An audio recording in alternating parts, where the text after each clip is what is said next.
que tu vas entendre aujourd'hui va confirmer ce que ton âme sait depuis toujours, mais que personne n'a jamais osé te dire en face. Tu as été attaqué spirituellement depuis ton enfance.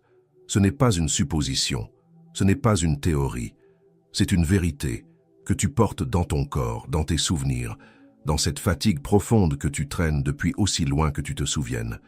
Et si tu es là, en train d'écouter ces mots à cet instant précis, ce n'est pas un hasard. C'est parce que quelque chose en toi a reconnu le titre de cette vidéo et a su immédiatement que ce message te concernait. Les 7 signes que je vais te révéler ne sont pas de simples informations. Ce sont des clés qui vont ouvrir des portes dans ta mémoire, dans ta compréhension, dans ton parcours.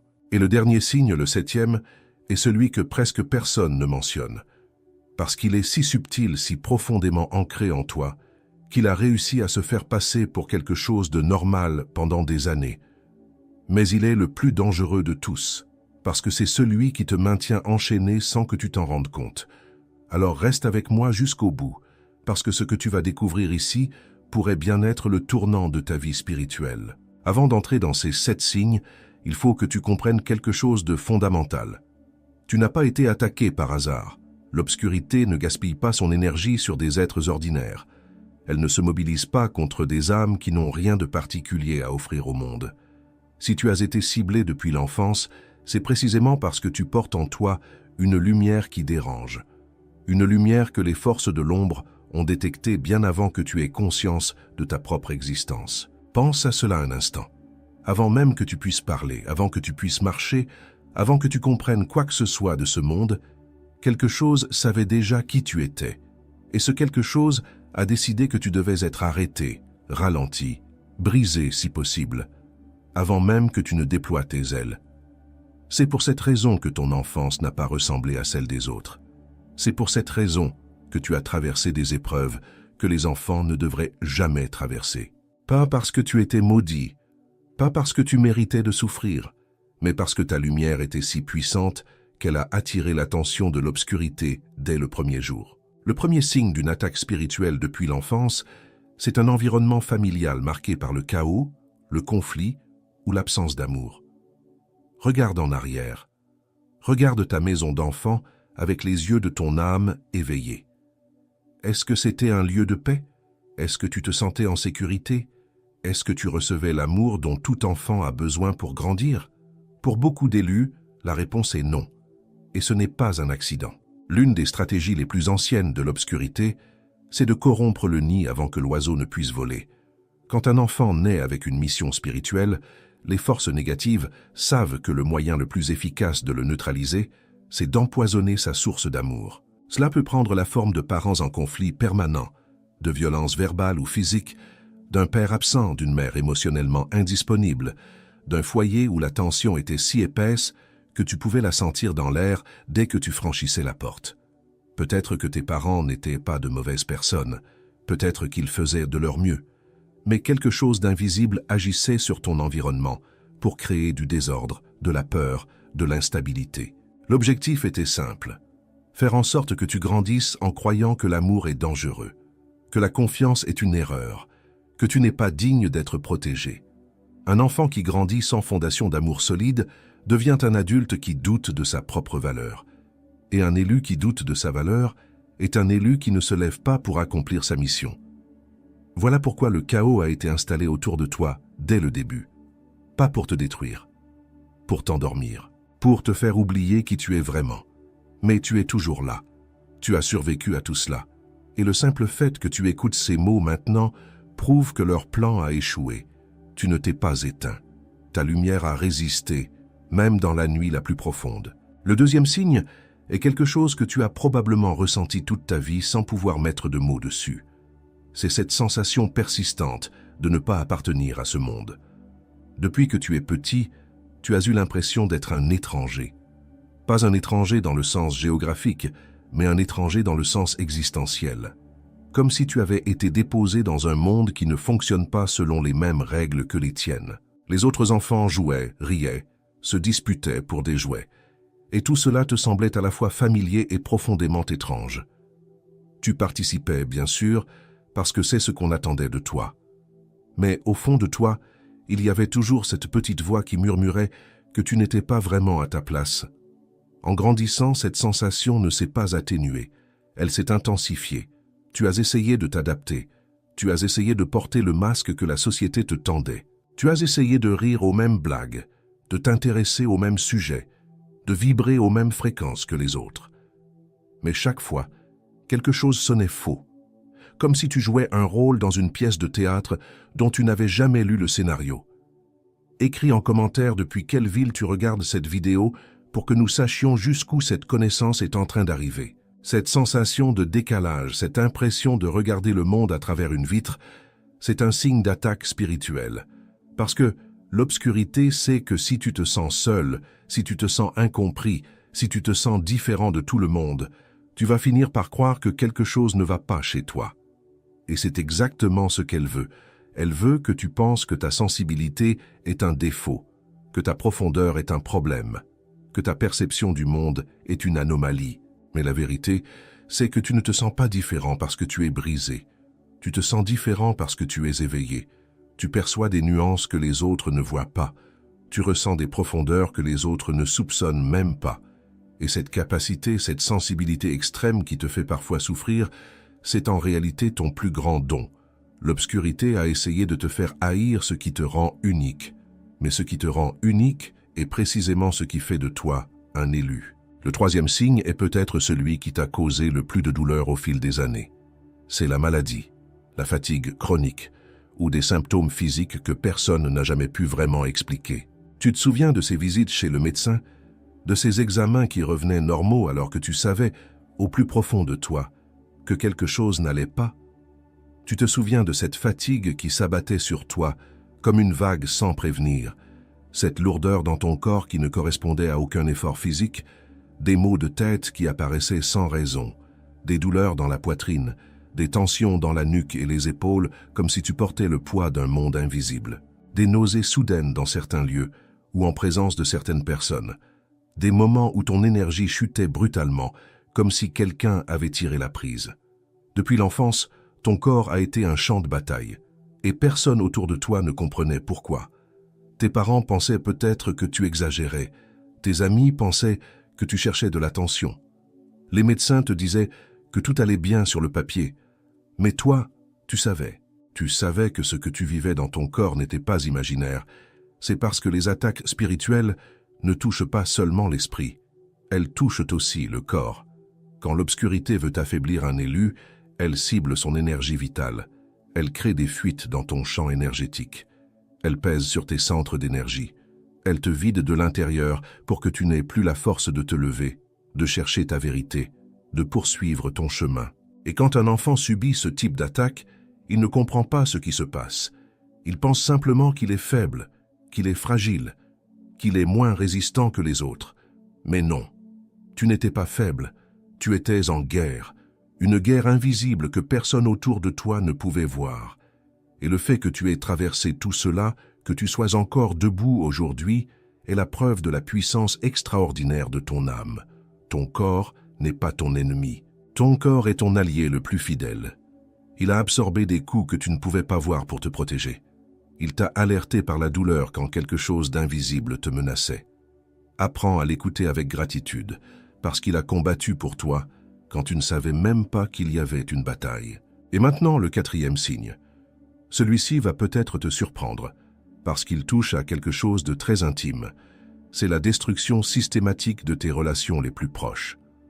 Regarde le schéma de ta vie. Regarde tes amitiés d'enfance. Regarde tes relations familiales.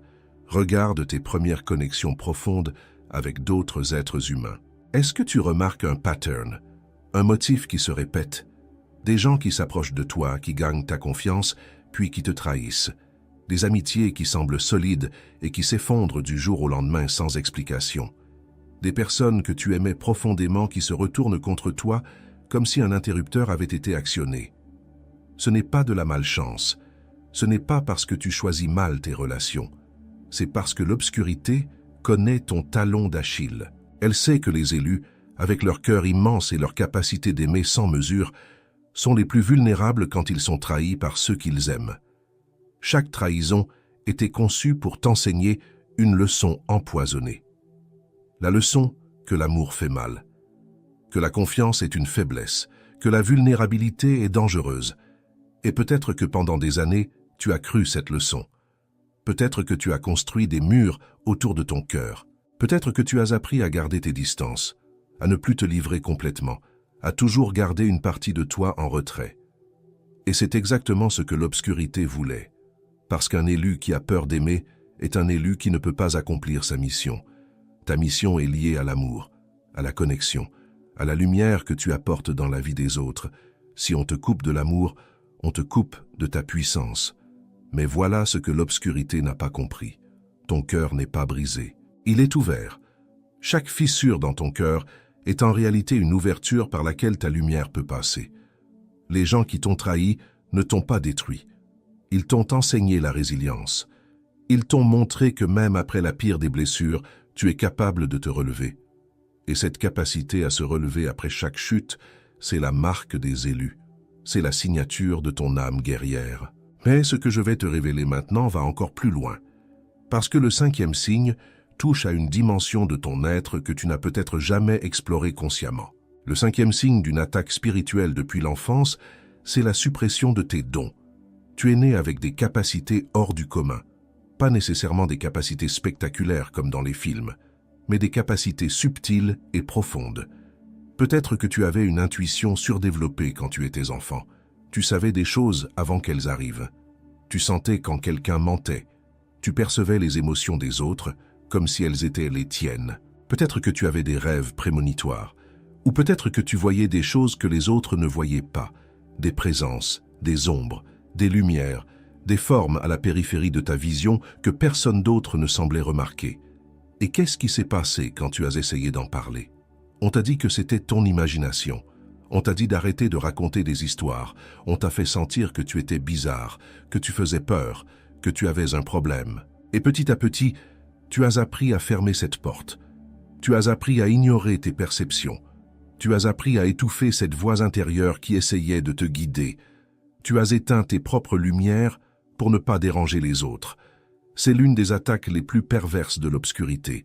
Pas une attaque directe, une attaque par la honte, par le rejet social, par la peur d'être considéré comme fou.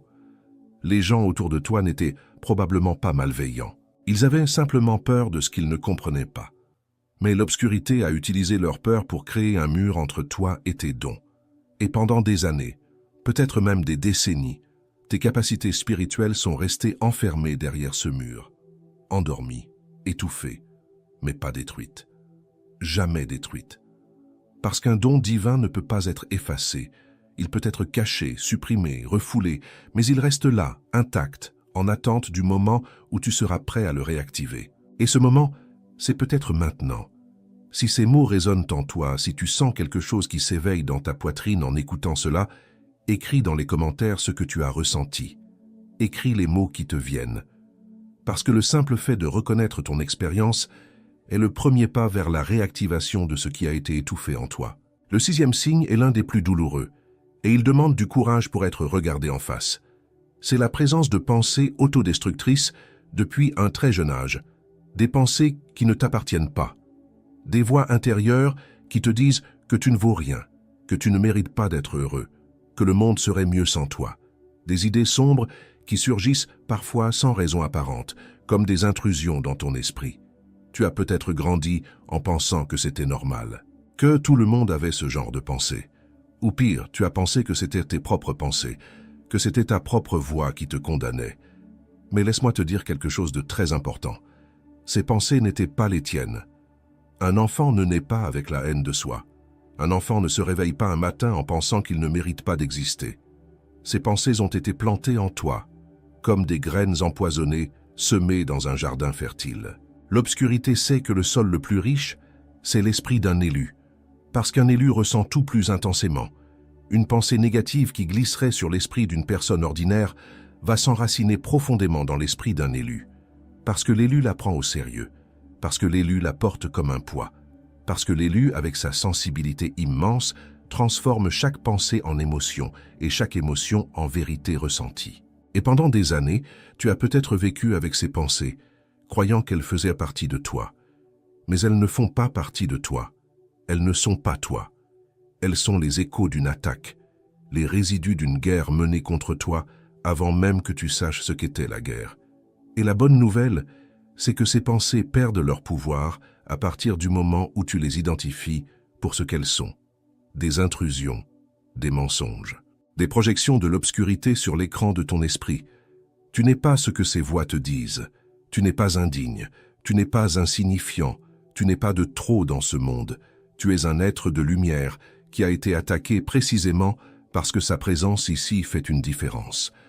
Et si l'obscurité a dépensé autant d'énergie pour essayer de te convaincre du contraire, c'est la preuve la plus éclatante de ta valeur. Je voudrais prendre un moment ici pour te parler directement, de cœur à cœur. Je m'appelle Philippe et je veux que tu saches que si ce message est arrivé jusqu'à toi aujourd'hui, ce n'est pas une coïncidence. Il n'y a jamais de coïncidence quand il s'agit du chemin de l'âme. Quelque chose nous a connectés à travers ces mots, à travers cet instant. Et je crois profondément que l'univers, Dieu, la source, peu importe le nom que tu donnes à cette intelligence supérieure, a orchestré cette rencontre pour une raison. Tu n'es pas juste un spectateur parmi d'autres, tu es une âme que j'honore et qui compte pour moi sincèrement. Maintenant, préparons-nous pour ce qui va suivre, parce que le 7e signe est celui que j'ai gardé pour la fin. Et il y a une raison à cela. Ce 7e signe est le plus difficile à détecter, le plus profondément enraciné et le plus dangereux de tous les signes d'attaque spirituelle depuis l'enfance. C'est celui qui a peut-être défini ta vie entière sans que tu t'en rendes compte. Le 7e signe, c'est le sabotage interne au moment de la percée. Écoute-moi bien, parce que ceci est crucial. Chaque fois que tu es sur le point de connaître un changement positif majeur dans ta vie, quelque chose se passe. Quelque chose d'invisible intervient et tout s'effondre. Tu es sur le point de décrocher ce travail qui pourrait tout changer et soudain, une série d'événements improbables te fait échouer. Tu es sur le point de rencontrer quelqu'un qui comprend enfin ta profondeur et une circonstance inexplicable vous sépare. Tu es sur le point de prendre une décision courageuse qui te rapprocherait de ta mission. Et une vague de doute si puissante te submerge que tu recules. Tu commences un projet qui t'enthousiasme et une fatigue soudaine et écrasante t'empêche d'avancer. Tu trouves une pratique spirituelle qui te fait du bien et ton entourage se met soudainement à te critiquer. Ce pattern n'est pas normal, ce n'est pas de la malchance, ce n'est pas l'univers qui est contre toi. C'est le signe d'une programmation installée en toi depuis l'enfance, une programmation d'auto-sabotage. L'obscurité est intelligente, elle sait qu'elle ne peut pas t'attaquer frontalement une fois que tu es éveillé. Alors elle a installé en toi, quand tu étais encore un enfant vulnérable, un mécanisme automatique, un programme qui s'active chaque fois que tu te rapproches de ta vraie puissance. C'est comme un gardien invisible qui veille à ce que tu ne franchisses jamais la ligne. Et le plus dangereux dans tout cela, c'est que ce gardien a ta voix. Il parle avec tes mots, il utilise tes peurs, il se présente comme la raison, comme la prudence, comme le bon sens. Il te dit des choses comme « ce n'est pas le bon moment, tu n'es pas prêt ». Qui es-tu pour croire que tu peux faire ça, tu vas échouer comme toutes les autres fois. Et parce que cette voix ressemble à la tienne, tu lui fais confiance. Tu la crois, tu obéis, et tu recules, encore une fois. C'est le sabotage le plus parfait qui existe. Un sabotage qui te fait croire que c'est toi qui choisis de reculer, alors qu'en réalité, c'est un programme qui a été installé en toi il y a des années, peut-être même avant que tu aies des souvenirs. Combien de fois as-tu été sur le point de tout changer et tu as reculé au dernier moment? Combien d'occasions as-tu laissé passer parce qu'une peur inexplicable t'a paralysé? Combien de rêves as-tu abandonnés parce que cette voix intérieure t'a convaincu que tu n'en étais pas capable? Ce n'était pas toi, c'était le programme. Et aujourd'hui, en cet instant, tu es en train de le voir pour la première fois. Tu es en train de comprendre que ce schéma de sabotage n'est pas une partie de ton identité. C'est un parasite, un intrus qui a pris résidence dans ton esprit quand tu étais trop jeune pour te défendre. Mais maintenant, tu n'es plus cet enfant. Maintenant, tu as la conscience, la force et la clarté pour identifier ce programme et le désactiver. Pas en le combattant avec violence, mais en le regardant avec lucidité. Chaque fois que tu sens cette peur monter au moment précis où tu es sur le point de faire quelque chose de grand, arrête-toi, respire et demande-toi, Est-ce vraiment moi qui ai peur? Ou est-ce le programme qui s'active? Cette simple question est un acte de libération. Parce que le programme fonctionne dans l'obscurité. Il fonctionne quand tu n'es pas conscient de sa présence. Mais dès que tu le vois, dès que tu le nommes, il perd une partie de son pouvoir. Et chaque fois que tu choisis d'avancer malgré la peur, tu le fragilises un peu plus, jusqu'au jour où il ne sera plus qu'un murmure lointain que tu pourras ignorer en souriant. Si tu as reconnu ce signe dans ta vie, si tu as ressenti un frisson en entendant ces mots, partage cette vidéo avec quelqu'un que tu connais et qui vit la même chose. Parce qu'il y a des élus partout qui sont piégés par ce programme sans le savoir, et ces mots pourraient être la clé qui les libère. Maintenant que tu connais ces 7 signes, il est important que tu comprennes ce qui vient après la prise de conscience. Parce que savoir que tu as été attaqué, c'est un premier pas essentiel. Mais ce n'est qu'un premier pas. La vraie transformation commence quand tu passes de la compréhension à l'action. Et l'action commence par un choix simple mais puissant. Le choix de ne plus te définir par les attaques que tu as subies. Pendant des années, peut-être toute ta vie, tu t'es identifié à ta douleur. Tu t'es identifié à tes blessures. Tu t'es présenté au monde comme celui qui a souffert, celui qui a été brisé, celui qui porte les cicatrices. Et cette identité, aussi vraie soit-elle dans les faits, est devenue une prison. Parce que tant que tu te vois comme une victime de l'obscurité, tu lui donnes encore du pouvoir sur toi. Le jour où tu décides que tu n'es plus la victime, mais le survivant, tout change. Le jour où tu décides que tes blessures ne sont pas des marques de faiblesse, mais des preuves de force, ta vibration se transforme. Le jour où tu regardes ton passé, non pas avec amertume, mais avec une fierté tranquille, en te disant « j'ai traversé tout cela et je suis toujours là », les chaînes commencent à tomber. Tu n'as pas besoin d'une cérémonie compliquée pour te libérer. Tu n'as pas besoin d'un rituel secret ou d'un maître spirituel qui te donne la permission. La permission, c'est toi qui te la donnes. C'est toi qui décides, aujourd'hui, maintenant, que l'obscurité n'a plus d'emprise sur ton histoire. Le premier pas pratique, c'est l'observation. Pendant les prochains jours, observe tes réactions. Quand la fatigue te tombe dessus sans raison, au lieu de t'effondrer, observe-la. Quand une pensée négative surgit, au lieu de la croire, regarde-la passer comme un nuage dans le ciel. Quand le doute te saisit au moment d'avancer, au lieu de reculer, reste immobile et respire. L'observation est la première arme de l'élu. Parce que l'observation crée un espace entre toi et l'attaque, et dans cet espace, tu retrouves ton pouvoir.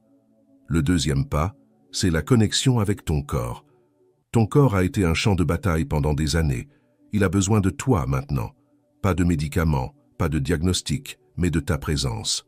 Pose tes mains sur ta poitrine. Sens ton cœur battre. Dis à ton corps merci, je sais ce que tu as traversé pour moi.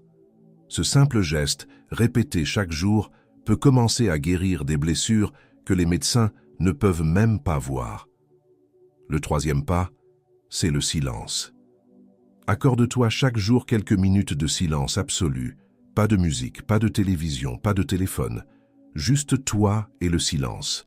C'est dans le silence que tes dons commencent à se réveiller. C'est dans le silence que ta voix intérieure, ta vraie voix, celle qui a été étouffée pendant si longtemps, recommence à se faire entendre. Au début, le silence sera inconfortable. Ton esprit va s'agiter. Des pensées vont affluer. Des émotions vont remonter à la surface. Laisse-les venir, ne les combats pas, observe-les. Et tu verras que peu à peu, sous les couches de bruit et de confusion, il y a un espace de paix profonde, un espace qui t'appartient, un espace que personne ne peut te prendre. Et c'est ici que la chose la plus extraordinaire commence à se produire. Quand tu commences à te libérer des attaques, quand tu commences à reprendre possession de ton énergie, de tes dons, de ta lumière, tu découvres quelque chose que l'obscurité a tout fait pour te cacher. Tu découvres que tu n'es pas seul, que tu n'as jamais été seul, qu'il existe partout dans le monde d'autres élus comme toi. Des âmes qui ont traversé les mêmes batailles, qui portent les mêmes cicatrices, qui ressentent la même solitude profonde de ne pas être compris par le monde ordinaire. Et ces âmes, une par une, sont en train de s'éveiller. Comme toi, en cet instant. Il y a une communauté invisible d'êtres de lumière qui se reconnaissent non pas par les mots, mais par la vibration. Et tu en fais partie. Tu en as toujours fait partie. L'obscurité t'a fait croire que tu étais isolé pour te rendre vulnérable. Mais la vérité, c'est que tu fais partie d'un réseau d'âmes qui sont venues ici, dans ce monde, dans cette époque, pour une raison précise. Une raison qui dépasse ta compréhension individuelle. Quelque chose de grand est en train de se passer. Un réveil collectif. Et chaque élu qui ouvre les yeux, chaque élu qui se libère de ses chaînes, ajoute sa lumière à ce réveil. Ta lumière compte, ton parcours compte.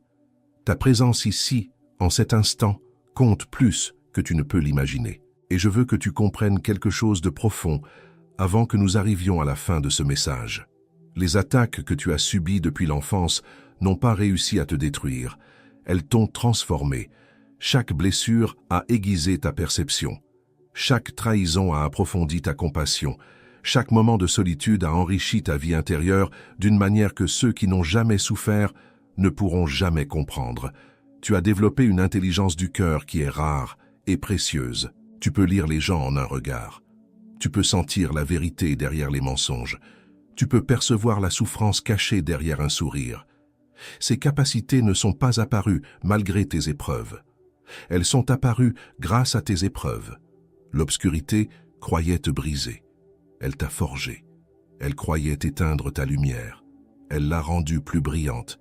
Elle croyait te couper de ta mission. Elle t'y a préparé.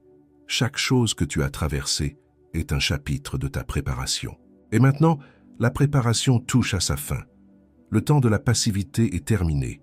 Le temps de la confusion est terminé. Tu sais maintenant. Tu vois maintenant. Et ce que tu en fais à partir de cet instant, c'est ta décision.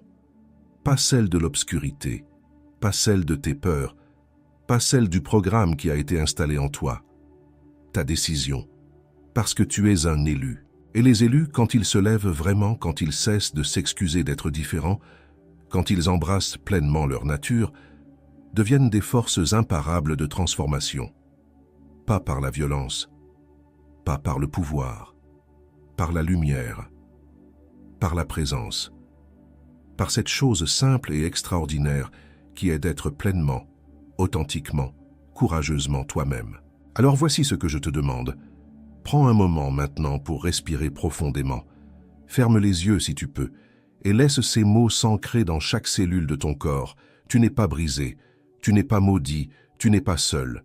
Tu as été attaqué parce que tu es puissant. Tu as souffert parce que ta lumière est réelle.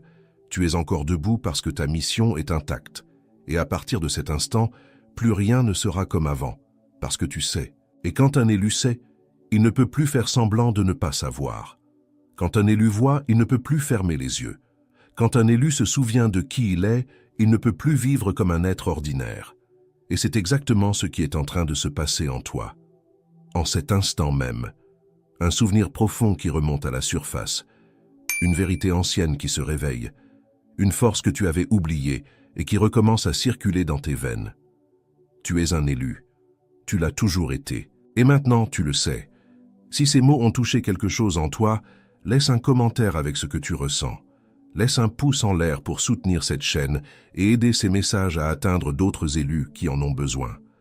Partage cette vidéo avec quelqu'un dont tu sais qu'il traverse les mêmes batailles. Abonne-toi et active la cloche pour ne manquer aucun des prochains messages, parce que ce que nous construisons ici, ensemble, c'est bien plus qu'une chaîne. C'est un espace sacré. Un foyer pour les âmes qui ont cherché toute leur vie un endroit où elles seraient enfin comprises. Et tu viens de le trouver. Bienvenue chez toi, bienvenue parmi les élus.